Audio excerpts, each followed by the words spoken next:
If you wish to make an apple pie from scratch, you must first invent the universe. I was watching this obscure 1980 time travel movie starring a young Jeb Bartlett called The Final Countdown. No, Europe, down. Good boy. There was something about the main theme of this movie's soundtrack that was just so familiar. And then it hit me.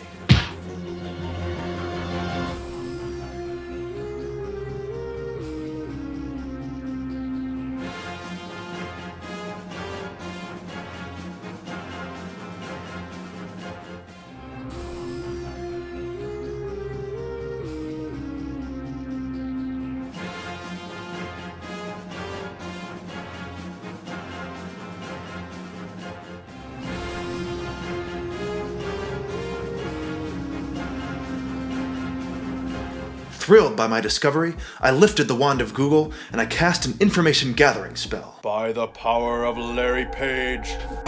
Surely many others had noticed this striking connection. And yet, I found nothing.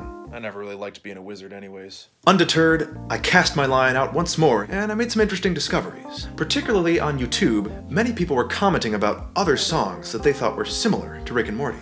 You know, Morty, I always think this sounds like Genova's theme from Final Fantasy.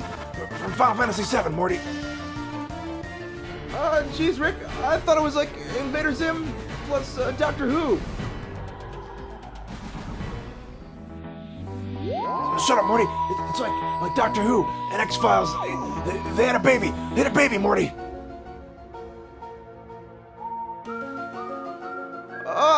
I don't know, Rick. I thought it was more like the Doctor Who theme and the Gravity Falls theme had a baby.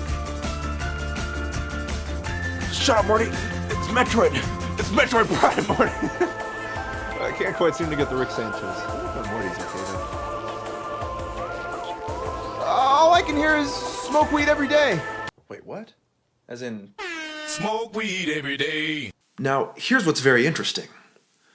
Listen to what happens when we take all of these songs and play them simultaneously. There were definitely some interesting patterns.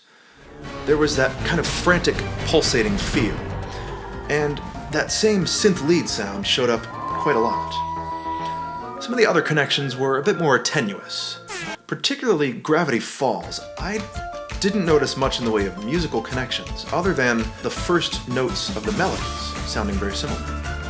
But that raises an interesting point.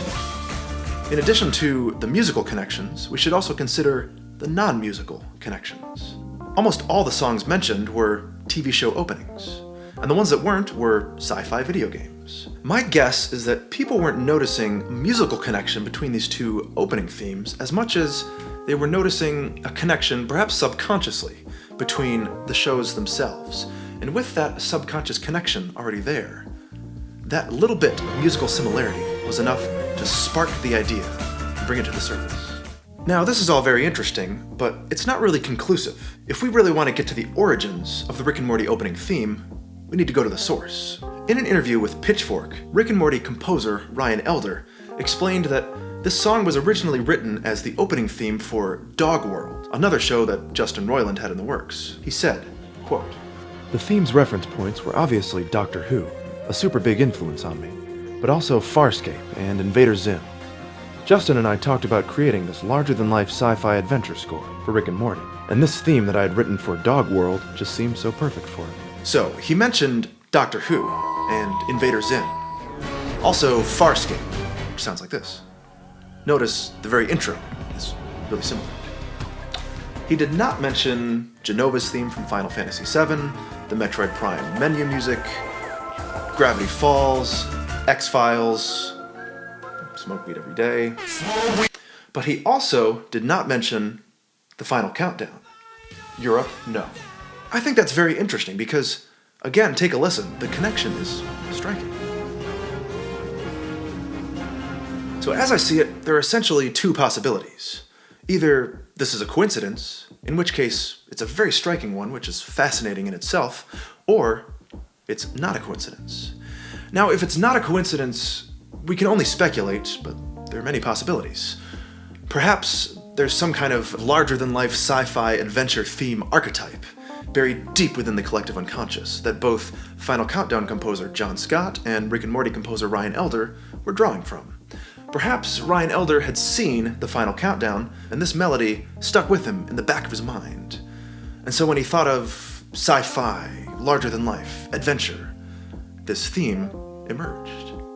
Or perhaps it was a conscious choice to create something similar. Now, to some, that may sound like plagiarism, but you may have heard the phrase, great artists steal. What that's referring to is the idea that everything we create is in some way influenced by, drawing on, what came before. Consider that Rick and Morty itself had its origins as a bizarre parody of Back to the Future called Doc and Marty. Consider that every sentence we speak uses vocabulary that existed before, and yet we can combine these words in totally new ways. Consider that each of us is a combination of our parents' DNA, the society we're born into, the times we live in, and yet each of us is unique.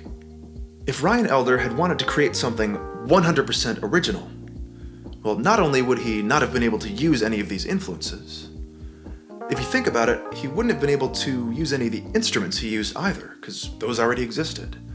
And if you think about it, he wouldn't have been able to even make it a song, because music itself already existed.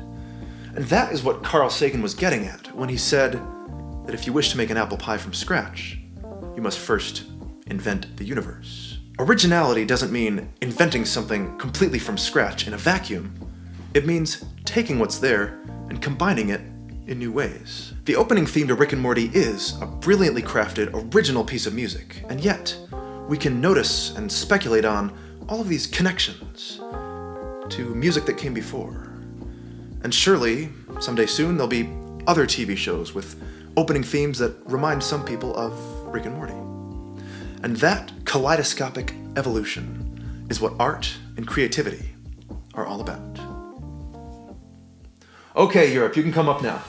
Good, Europe. Who's my good boy? Now I know what it's like for CGI actors. That was good. I'm gonna go with that. Hey, thank you so much for watching. Hope you found this thoroughly enjoyable. Be sure to hit that like button, subscribe if you haven't, and leave a comment. Let me know, have you ever come across an interesting, possible secret origin connection like this one? Until next time, this has been Ryan Yunk. Keep it creative, my friends.